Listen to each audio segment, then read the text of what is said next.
The absolute best coaches that are doing it from the heart, that love this work, that care so much about who they serve. When they're really good at this, they're often not also good at getting the word out about what they do and enrolling clients. They're completely different skill sets. And they're afraid, hesitant of not wanting to do anything that feels icky or tacky or slimy. And it's the moment you change your title or heading or headline anywhere online to coach, you're bombarded with people saying like, I'll fill your calendar, I promise you this. And that's the last feeling they want to create in the people that they're looking to serve. So there's a hesitancy around this really important work that if you don't figure out, you'll have at best a feel-good hobby instead of an actual business.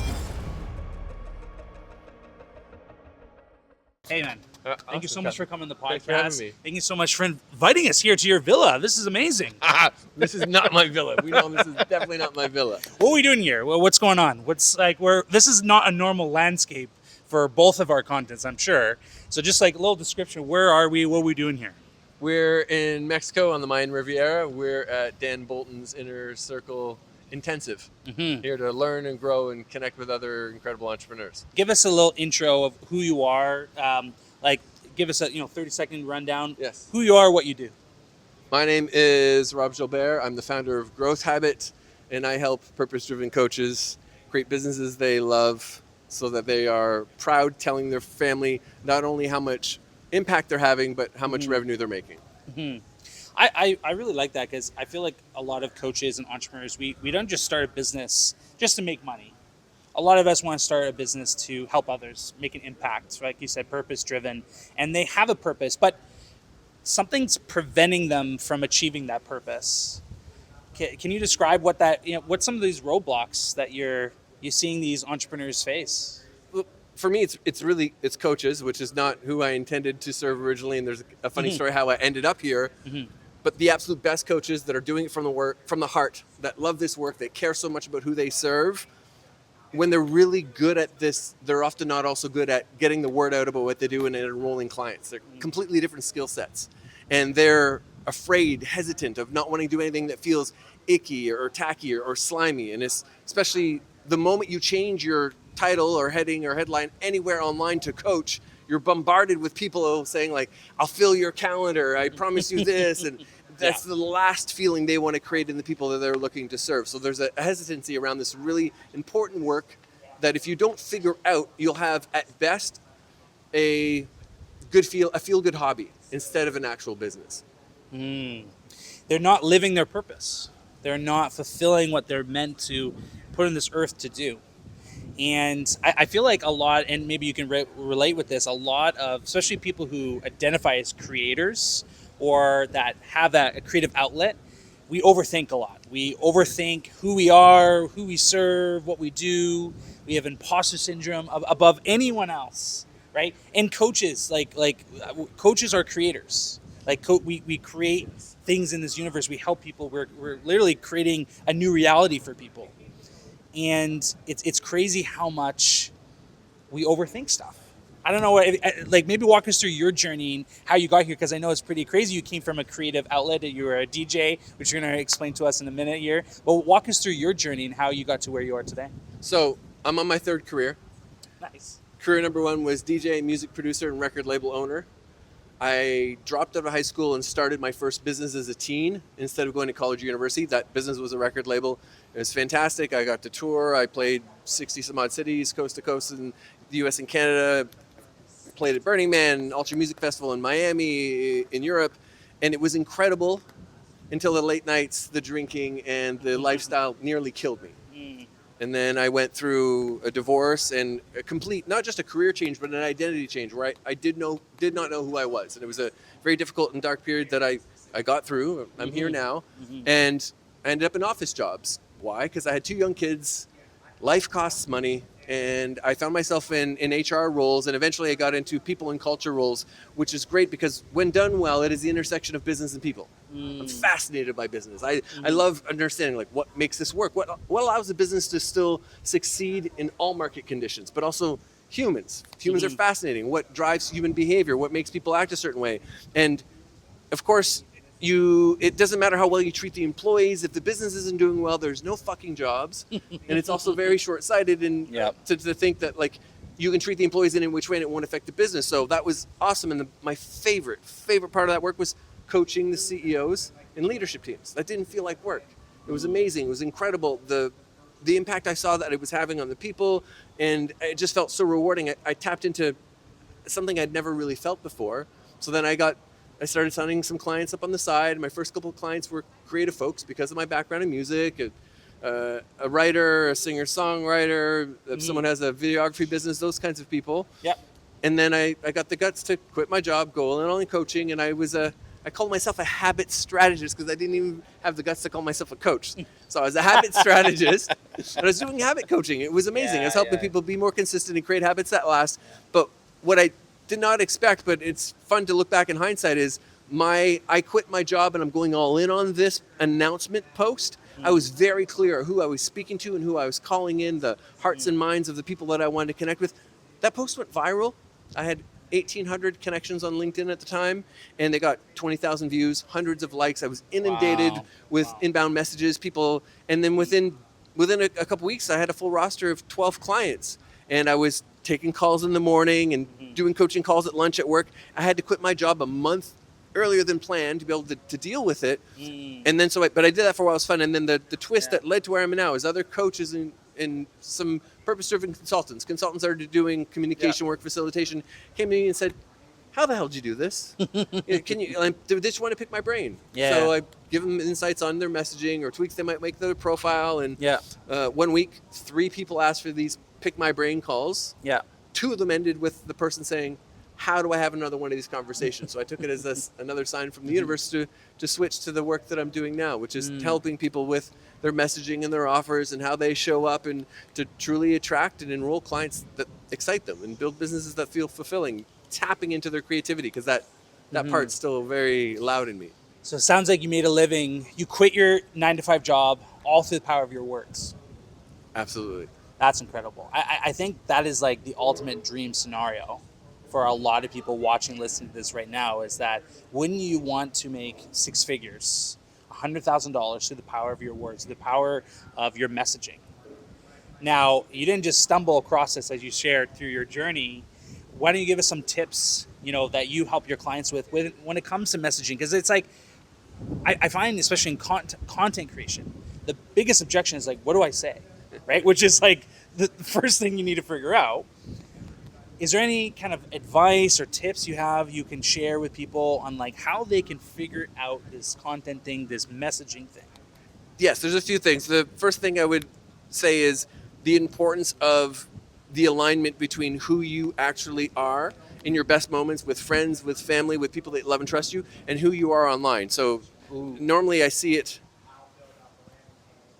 like, and they're like, one of these is like who you are online, and then the other one is this is my hand. Yeah. But getting them so they're actually, like people say, alignment, so they're aligned, because if you are putting on a different facade and different personality on your online content, not only is that exhausting to uphold, but then when someone connects with you, gets on a call with you, speaks to you, and gets into your world, if you don't match that, then that's dissonance. That's like, this doesn't make sense. The other thing is, in the world we're in now, where you can go, LinkedIn is my main place. You can go on LinkedIn and search for leadership coach, and there's 2 million people. The best way to stand out is not only just being clear on who you are and showing up in that aligned way, but also you want to get clear on who you're serving. And it's not just niching. And because the problem with niching is people get all hooked up on demographics, like age and where they live. And you probably don't care how old someone is. If when you spend time with them, it is fulfilling. When you speak with them, they're excited about the work. You see that they get results. So I say, forget what they're writing on their census card. What are they writing in their journal? Speak to that.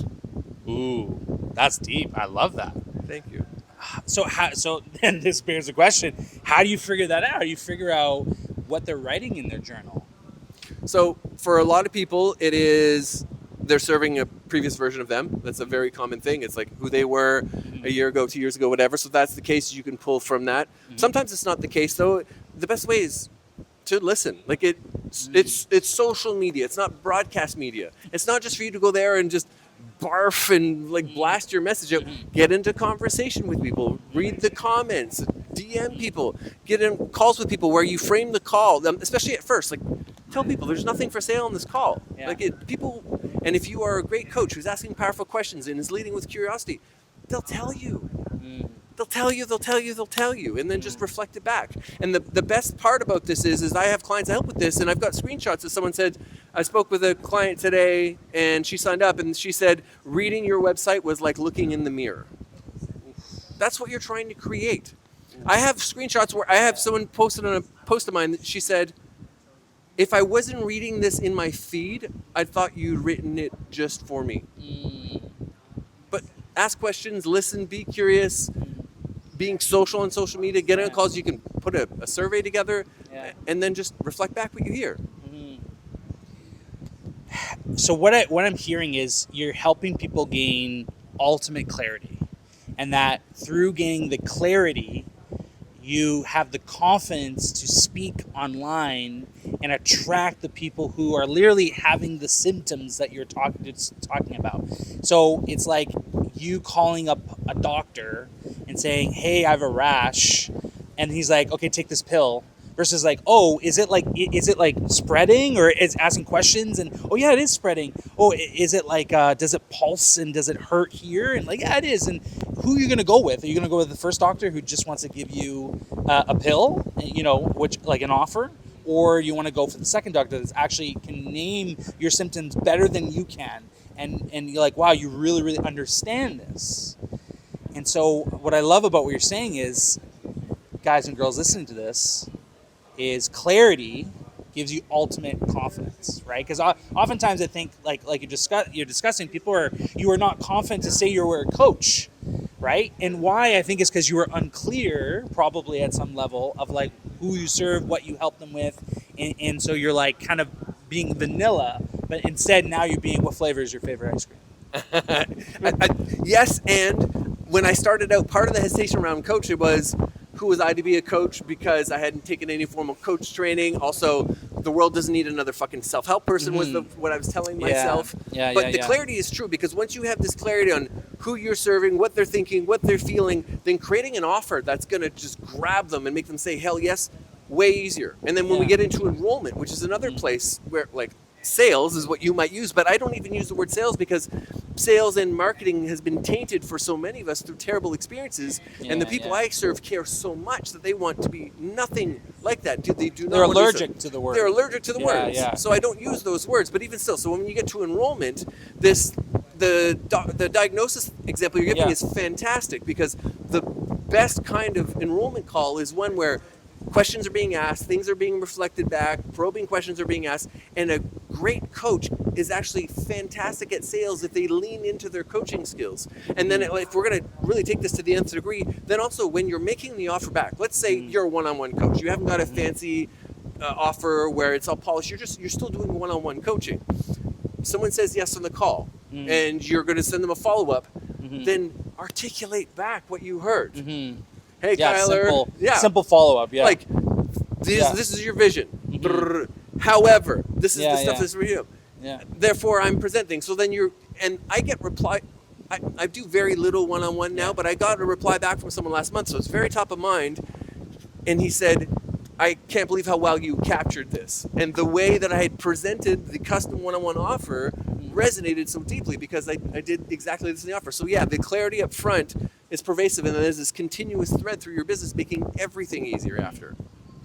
I love this, because it all stems from that root, right? That root problem of like, you're having all these symptoms of, I know you don't like the word sales, but you're having a lack of people interested in what you have to offer.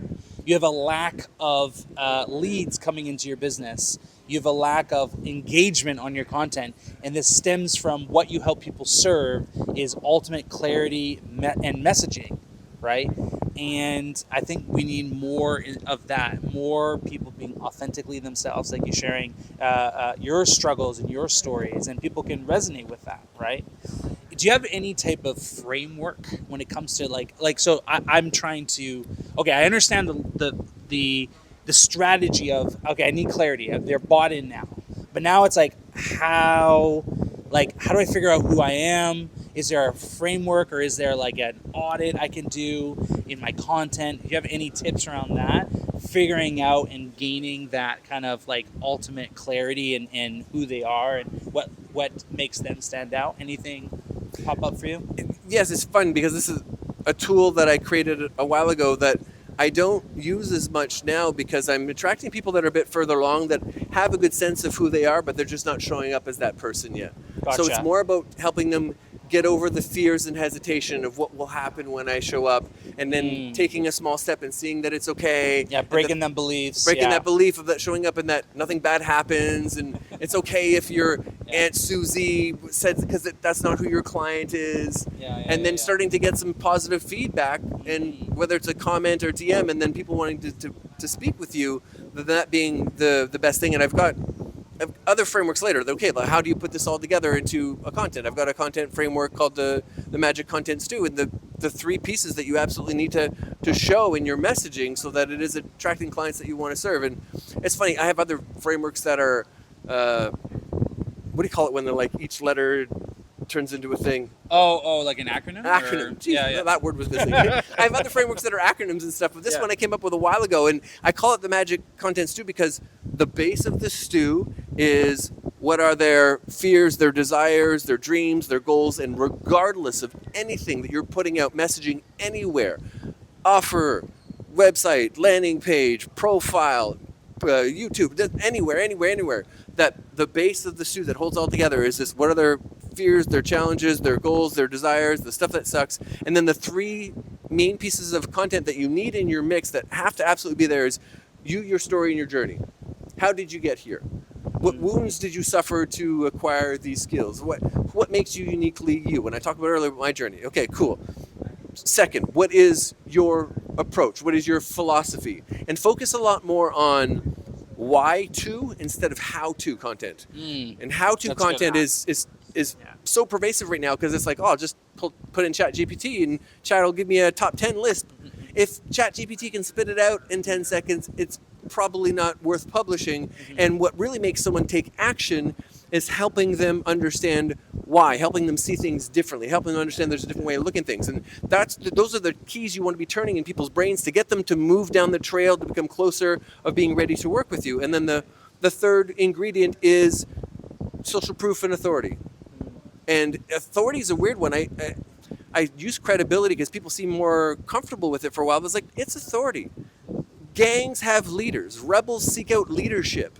A biker gang has a top dog. Authority is okay. People look for leaders. So showing proof that your shit works, because it's all nice and dandy if I connect with you in your story and you even turn some keys in my brain to make me see things differently. But if I'm not seeing proof, if I don't have this authority to help me believe like, oh, Kyler can help me get here, then there's still some hesitation. And having this pervasive in your messaging makes a huge difference to help people go from stranger to client is something that I talk about all the time. It's incredible. So many things going on in my mind. I love that. I think more people need to hear your message because it's not the tactical how to do something. Like you just explain why it's important to make why to content, and to reiterate that we are like, everyone says how to do something, and the reality is it is so subjective to each individual person because you may like writing, I may like podcasts, and they both work. We both know people making millions of dollars in both fields. There's not right, one is right or better. It is right for the individual. And that's why, going back to your piece and why your work is important, is because clarity in what you shine and how you deliver things, what makes you, it's funny, we're serving others, but we have to put a mirror against ourselves, like your messaging brilliantly does. And then you attract people who are just like you. And who wouldn't want to hang out with people just like you? Come on. Well, the goal is that if you're looking at your calendar and you're excited by the people that are in there, and you get a message from someone and you're excited, because if you're going to work with people that drain you for money, get a job, go back to the office, like go get that pseudo security. Because that's for me, that's not the point of entrepreneurship, and it's not just time freedom and money freedom, but it's energy freedom. Like, how do I feel when you're working for someone else? You don't always have a say at who your coworkers are, and you just have to deal with Billy, even if he's a bit of a ding dong. But if you're building your own business, god damn it, work with people who fill you up. As we're kind of laying the plane down, we're probably all excited, inspired. They're like, yeah, I'm ready. So what's the first action they should take? What is the thing you want to leave them with that's going to move the needle for them? And then tell them how they can, get to know you better, follow you, engage with you. But land us down. We're up in the sky. Let's bring us back down. What action steps can they take? All right, so let's go back to your question you asked earlier, and I evaded it as far as figuring out your alignment piece, like I was saying earlier, like who you are online and who you are in person. I'm holding the mic, so I can't do it like I normally do. Yeah.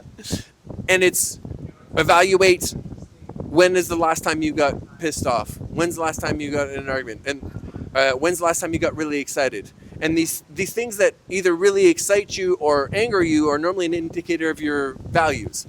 Because even if you're as cool as a cucumber and you're like, I never get mad. Okay, when's the last time you got really frustrated? Because that's normally something happened that's contrary to your values. And that will indicate, okay, if you feel really strongly about it and it excites you, or you feel really strongly about it and it pissed you off, that's probably something you should be talking about. Reflecting on when you're with people that you absolutely love and trust, friends, family, or maybe you have some clients right now in those private sessions, how are you showing up? What are you sharing? What are you showing? Are there impactful stories or analogies that you're using only in your private coaching calls? Put those out for display in public. Like, don't hide that. Put that out for display. And then the other thing too is asking people who you love and trust. Family, partner, ex-coworkers, ask them what they think your strengths are, what stuff they feel really good. And then there's an aggregate here where you start to see patterns of like, oh, like maybe this is some of the things that I should put online. Like I've been ranting a little bit here and you've got me fired up, which is good. So if you ever find yourself ranting about stuff, so there's that piece, I think, as far as landing the plane on the kind of stuff that you should talk about. And then I want to tie this bow on this because I think we got it clear, but the messaging piece is so important. And if you don't get it right, it doesn't matter. You could try YouTube, you could hire a lead gen company, you can run paid ads, and all you're going to do is turn the volume up on shit. You're dressing up a turd. You're dressing a turd. It's no good. Yeah. I forget, I'm going to butcher this quote, but it's like, really, really clear and strong messaging can outbeat shitty marketing. And really, really powerful marketing if the messaging isn't there, if it doesn't resonate or connect, if I don't relate, if you're trying to sell me, if I'm vegan and you're trying to sell me on the carnivore diet, I'm not going to be sold. No. It is almost, I would, near impossible. It'd be very difficult to do it, right? And a very skilled salesman or saleswoman, right? So I love that. It's 100% agree. It comes down to your messaging. If you want to succeed in your business, this is the biggest thing you have to overcome. And I think you would agree with me here is that clarity isn't found in the boardroom or the bedroom or like wherever you think about things, the shower, the toilet. It comes from action. It comes from going out and actually testing different things. It could be testing with friends, with colleagues, with people in who you trust, but it is never ever done in the boardroom. We can come up with a great messaging together, but unless we test it out in the market, we will never know if it works. Oh, I love that you brought this up because I was watching the waves earlier and I had this thought that when you're putting out content and messaging that's not resonating, it's frustrating, embarrassing, it's difficult.